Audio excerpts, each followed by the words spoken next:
वालेकुम, मेरा नाम सैयद वकार हुसैन शाह है और मैं आपको अपने यूट्यूब चैनल वकार वेलविशर में खुश आमदीद कहता हूँ। और अपनी क्लास का आगाज़ हदीस करीम से करते हैं। नबी करीम सल्लल्लाहु अलैहि वसल्लम ने अरशाद फरमाया, आदमी क़यामत के दिन उसी के साथ होगा जिससे उसने दुनिया में मोहब्बत की। प्यारे बच्चों, आज की क्लास में हम क्लास 9th एक्सरसाइज 3.4 के क्वेश्चन नंबर 4 से लेकर क्वेश्चन नंबर 6 तक सॉल्व करेंगे।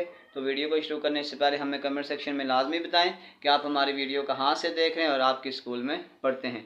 तो चलते हैं अपने क्वेश्चन की जानिब। Number 4, let h is equal to 5, 6, 7, 8 और 9, g is equal to 5, 7, 9 and 11। Write the following relation H to D in tabular form. हमारे पास कुछ इस क्वेश्चन में पार्ट्स दिए हुए हैं, इसको हमने टेबुलर फॉर्म में कन्वर्ट करना है। तो सबसे पहले उससे पहले हम इसका कार्टेशियन प्रोडक्ट निकालते हैं। कार्टेशियन प्रोडक्ट निकालने के बाद हम इसको एक एक करके सॉल्व करते हैं। तो सबसे पहले हम निकालते हैं एच क्रॉस जी, इसको टेबल फॉर्म में कर लेते हैं, ज़्यादा ईजी हो जाएगा हमारे लिए। अब पहले आपके पास एच आ रहा है तो एच वाली वैल्यूज़ 5, 6, 7, 8 और ये आपके पास आ जाएगा 9 और जी वाली वैल्यू आपके पास आ जाएंगी 5, 7, 9 और 11। तो सबसे पहले अब आपने ये वाले पेयर उठाने, इस 5 के साथ इन सबको लिखना है। 5 के साथ 5, 5 के साथ 7, 5 के साथ 9 और 5 के साथ 11। अभी 6 को उठाएंगे, उसको भी सब के साथ लिखेंगे। 6 के साथ 5, 6 के साथ 7, 6 के साथ 9 और फिर आ जाएगा 6 के साथ 11।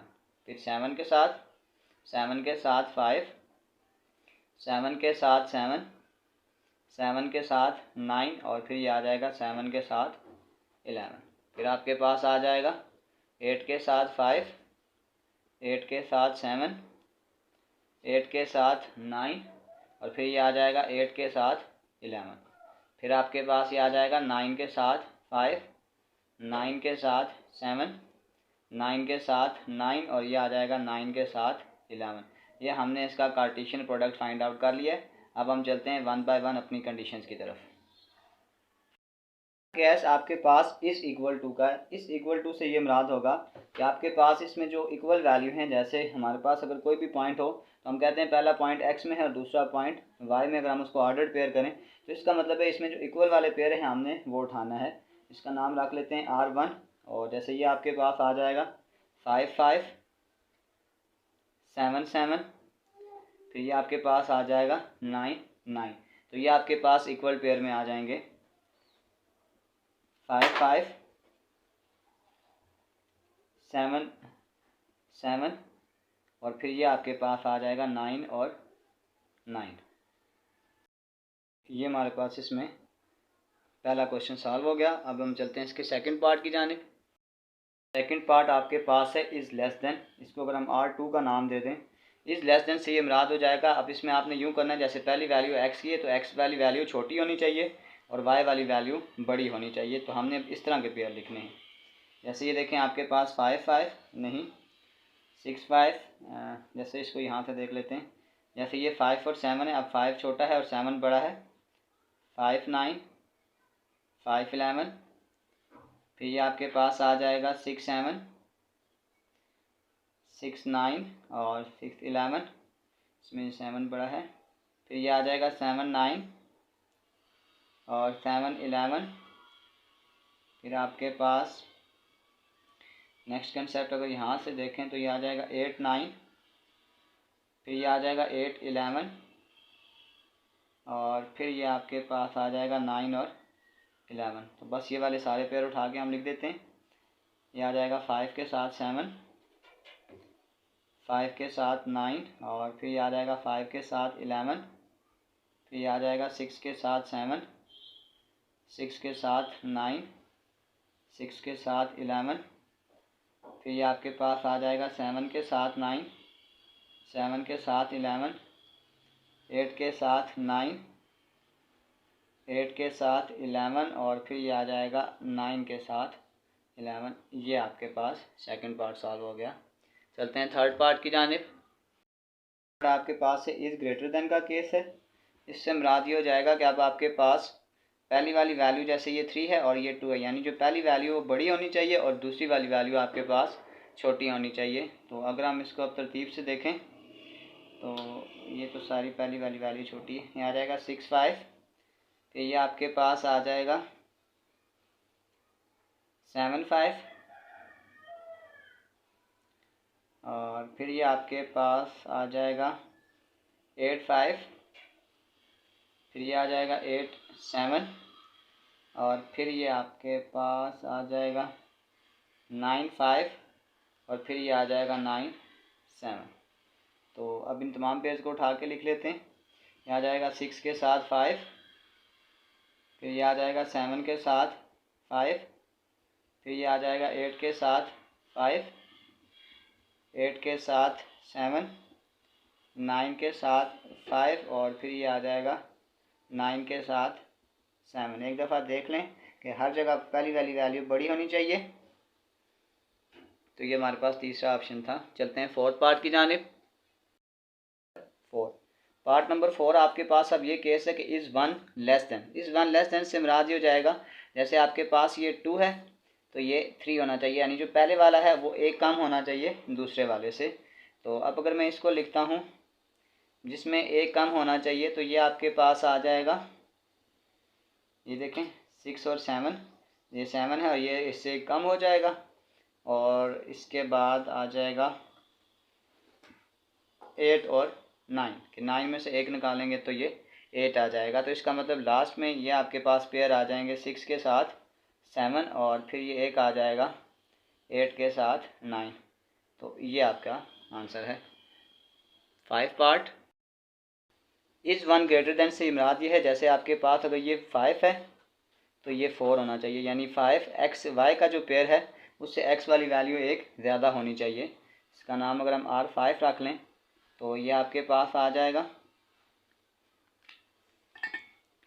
अब अगर हम इसको लिखें तो यहाँ पे आ जाएगा 6 5, एक ये आ सकता है, और एक आपके पास आ सकता है 8 और 7। तो ये आपके पास आ जाएगा 6 के साथ 5, और फिर ये आ जाएगा 8 के साथ 7। तो ये हमारा आंसर है 6। अब पार्ट नंबर 6 से मुराद होगा is 2 less than. 2 less than से ये मुराद है, जैसे अगर आपके पास ये 2 है तो ये 4 है, यानी जो y वाली वैल्यू है वो 2 लेस होनी चाहिए, जो x की वैल्यू है y से 2 लेस होनी चाहिए। तो अगर मैं इसको अब लिखने की कोशिश करूँगा तो ये आपके पास अगर 2 लेस होना चाहिए तो इसका मतलब है एक ये पेयर आ जाएगा 5 और 7, यानी 7 में से 5 निकालेंगे 2 आ जाएगा, और एक आ जाएगा 9 और 7। तो बस यही केस है आपके पास 5 और 7, और एक आपके पास आ जाएगा 7 और 9 के 7 में से 5 निकालेंगे 2 लेस हो जाएगा, और 9 में से 7 निकालेंगे तो 2 लेस हो जाएगा। तो उसके बाद अगर हम एक पेयर और देखें तो उसमें अगर ये भी तो आ सकता है, 11 में से 9 को माइनस करेंगे तो भी 2 आएगा। तो ये आपके पास होना चाहिए था 9 और 11 के, 11 में से 9 माइनस करेंगे तो 2 हो जाएगा। क्वेश्चन नंबर 4 कंप्लीट हुआ, तो चलते हैं अपने क्वेश्चन नंबर 5 की जानिब। 5, let C is equal to 2 4 6 and D is equal to 4 6 8 9 और 12।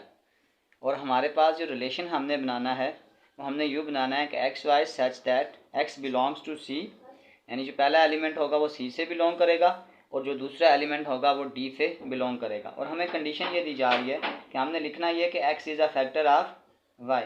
हमने वो पेयर उठाने हैं जिसमें जो एक्स का टेबल है वो वाई के ऊपर मल्टीप्लाई हो जाए। तो उससे पहले हम इसका पहले कार्टेशियन प्रोडक्ट निकाल लेते हैं। तो सबसे पहले हम इसका निकालते हैं सी क्रॉस डी।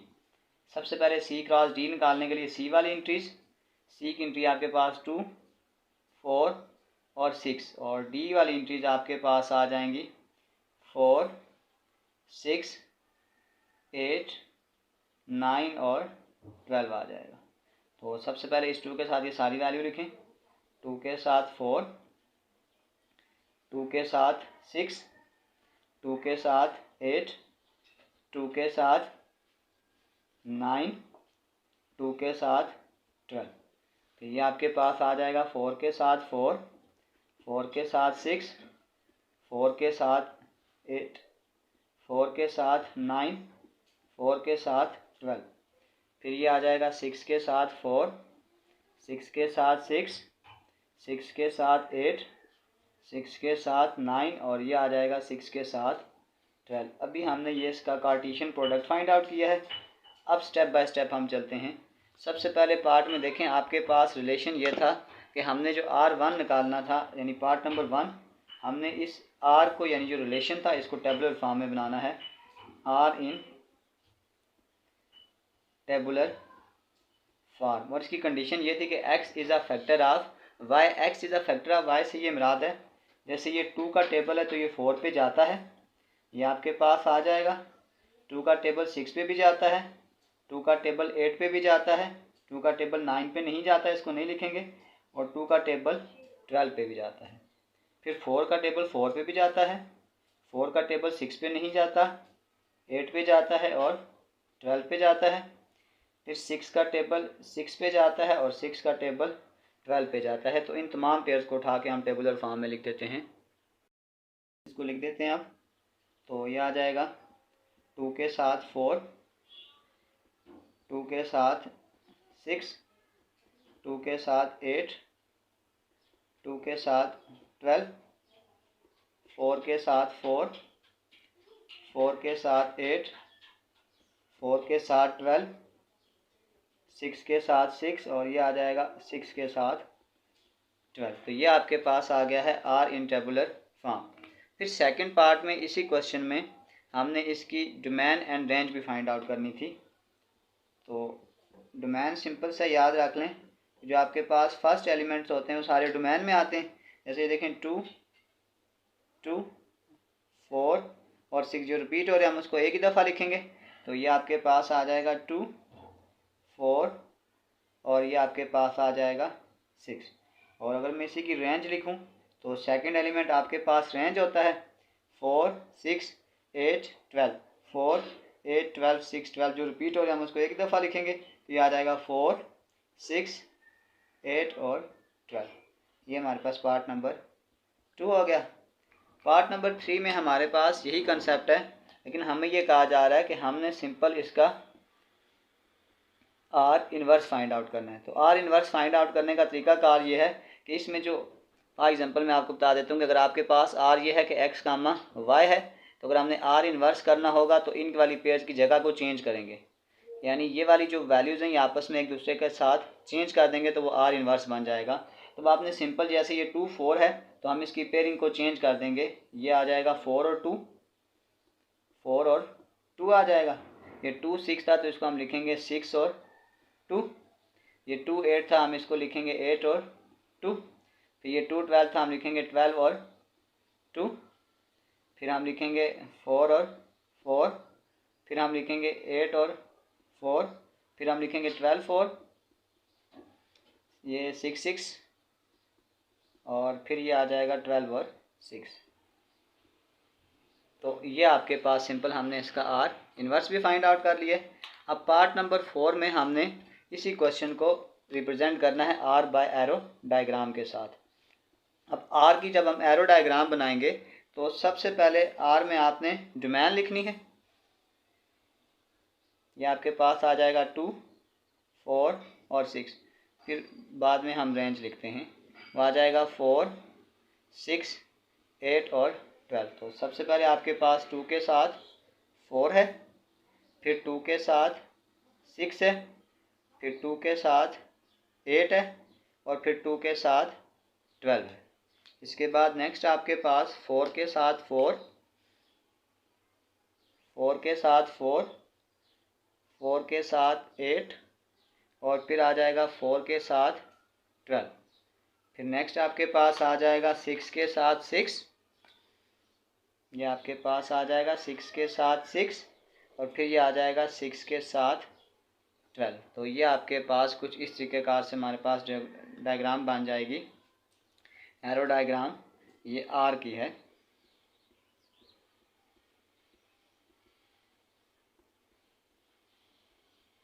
ये जो रिलेशन हमें उसने बोला था ये उसकी एरो डायग्राम है। तो चलते हैं नेक्स्ट पार्ट की जानिब। Question number 6, let R is equal to, हमें ऑर्डर पेयर यूँ दिए हमें 2 0 4 2 6 4 8 6 और 10 और 8। अगर आप हर एक में देखें तो इसमें अगर आप ये देखें तो इसमें हर एक एक्स वाली वैल्यू जो है वो वाई से 2 ज़्यादा है, या अगर हम वाई वाली वैल्यू देखें तो वो 2 लेस है। अगर हम इनका रिलेशन बनाने की कोशिश करें तो इसका मतलब ये हो गया कि अगर मैं यूँ कर दूँ कि एक्स माइनस वाई, यानी जैसे ये एक्स है, अगर मैं इसमें y को माइनस करूँगा तो मेरे पास आंसर 2 आना चाहिए। जैसे कोई भी मैं पेयर उठा लेता हूँ, जैसे देखें 8 माइनस 6 तो आंसर आ जाएगा 2। 10 में से 8 निकालेंगे तो आपके पास आंसर आ जाएगा 2, क्योंकि हमने इसको पहले क्वेश्चन में सेट बिल्डर फॉर्म में लिखना है। तो उसका तरीकाकार ये होता है आर, यानी जो ऑर्डर्ड पेयर है सच दैट, जो उनके दरमियान में हम रिलेशन बनाएंगे वो यूँ बनाएंगे कि x माइनस वाई जब करें तो आंसर 2 आना चाहिए। तो ये देख सकते हैं कि इनके जिस मर्ज़ी पेयर को माइनस करें आपके पास जो आंसर आएगा वो 2 ही आएगा। तो इसी के सेकंड पार्ट में अगर आप इसको देखें तो हमने इसी की डोमेन भी निकालनी है और रेंज भी निकालनी है। तो सबसे पहले हम लिखते हैं डोमेन ऑफ आर, क्योंकि डोमेन आपके पास फर्स्ट एलिमेंट होता है। तो ये देखें 2 4 6 8 और 10, तो ये आ जाएगा 2 4 6 8 और 10, ये आपके पास डोमेन ऑफ आर है। इसी क्वेश्चन में हमने इसकी रेंज भी निकालनी है, रेंज ऑफ आर। तो रेंज ऑफ आर क्योंकि आपके पास सेकंड एलिमेंट होता है तो ये आ जाएगा 0 2 4 6 और 8। तो ये आपके पास आ जाएगा 0 2 4 6 और 8। अब थर्ड क्वेश्चन में हमने right are inverse in tabular form. सबसे पहले हमने आर इनवर्स निकालना है। मैं आर इनवर्स को पहले थोड़ा सा एक्सप्लेन कर देता हूँ कि आर इनवर्स का मतलब यह है कि इसमें जो आपके पास पेयर है एक्स और वाई, हम इसको आपस में क्या कर देते हैं, सिंपल इंटरचेंज कर देंगे। तो अगर मैं डायरेक्ट निकालूँ, जैसे ये 2 कामा 0 है तो ये आपके पास आ जाएगा 0 2, ये आपके पास थर्ड पार्ट है। ये आपके पास आ जाएगा 0 2, ये आपके पास आ जाएगा 2 4, वो 6 4 है तो उसको हम लिख देंगे 4 और 6। फिर ये 8 6 है तो हम इसको लिखेंगे 6 और 8, और फिर ये 10 8 है तो हम इसको लिखेंगे 8 और 10। ये हमने आर इनवर्स बनाया है टेबुलर फॉर्म में, और उसको दोबारा से अब हम सेट बिल्डर फॉर्म में भी लिखेंगे। अब अगर आप सेट बिल्डर फॉर्म देखें तो इसका मतलब ये हो गया कि पहले वहाँ पे था x minus y is equal to 2, अब यहाँ पे हम ये कर देंगे कि y minus x is equal to 2। मैं इसकी एग्जांपल भी बता देता हूँ। जैसे मैं लिखता हूँ कि y minus x is equal to 2, तो आप ये देख सकते हैं जैसे ये 4 और 6 है, ये x है और ये y है, तो इसका मतलब 6 माइनस 4 करेंगे तो आपके पास 2 आएगा। तो अगर आर इनवर्स को मैं सेट बिल्डर फॉर्म में लिखने की कोशिश करूँ तो ये आ जाएगा x comma y such that, अब जो इनके दरमियान में रिलेशन बनेगा वो यूँ बन जाएगा कि y minus x equal to 2। तो ये हमने इसकी सेट बिल्डर फॉर्म और टेबुलर फॉर्म दोनों लिख दी। अब हमने पार्ट नंबर 4 में वो कह रहा है R and R inverse in table arrow diagram by arrow diagram. तो सबसे पहले हम बनाते हैं R arrow diagram.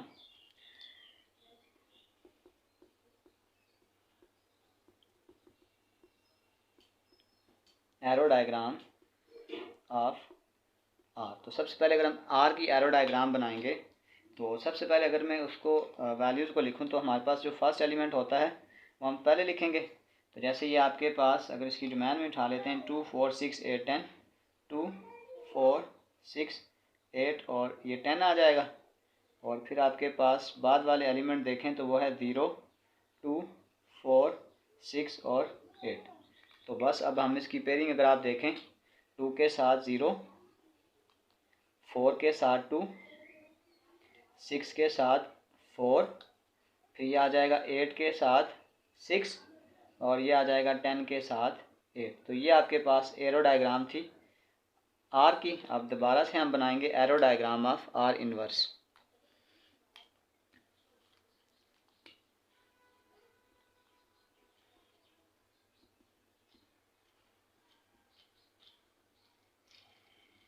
Are inverse, तो आर इनवर्स में सिंपल ये होता है कि जो जो डोमेन होती रेंज होती है ये डोमेन बन जाती है, और जो डोमेन होती है वो रेंज बन जाती है। तो ये आ जाएगा 0 2 4 6 और 8, और यहाँ पे आपके पास आ जाएगा 2, 4, 6, 8 और 10। तो बस इसको भी एरो से रिप्रेजेंट कर दें। अब यहाँ पे आ जाएगा 0 के साथ 2, 2 के साथ 4, 4 के साथ 6, 6 के साथ 8 और 8 के साथ 10। तो प्यारे बच्चों, इसी के साथ हमारी एक्सरसाइज 3.4 क्वेश्चन नंबर 4 से लेकर क्वेश्चन नंबर 6 तक कंप्लीट सॉल्व हो चुके हैं। डिस्क्रिप्शन में मैं पूरे चैप्टर के एक्सरसाइजेज के लिंक डाल दूंगा। अगर आपको किसी भी जगह मसला हो तो आप आसानी से जाकर वो क्वेश्चन विजिट कर सकते हैं। आखिर में एक छोटा सा मैसेज अपने देखने और सुनने वालों के लिए। जब साया कद से बड़ा और बातें औकात से बड़ी होने लग जाएं, तो समझ जाएं गुरूब होने वाला वक्त आ चुका है। प्यारे बच्चों, हमेशा अपने आप को गुरूर और तकब्बर से बचा कर रखें। अल्लाह ताला को वो लोग पसंद नहीं जो गुरूर और तकब्बर करते हैं। प्यारे बच्चों, अपना बहुत सारा ख्याल रखें। मिलते हैं अगली वीडियो में, तब तक के लिए अल्लाह हाफिज़।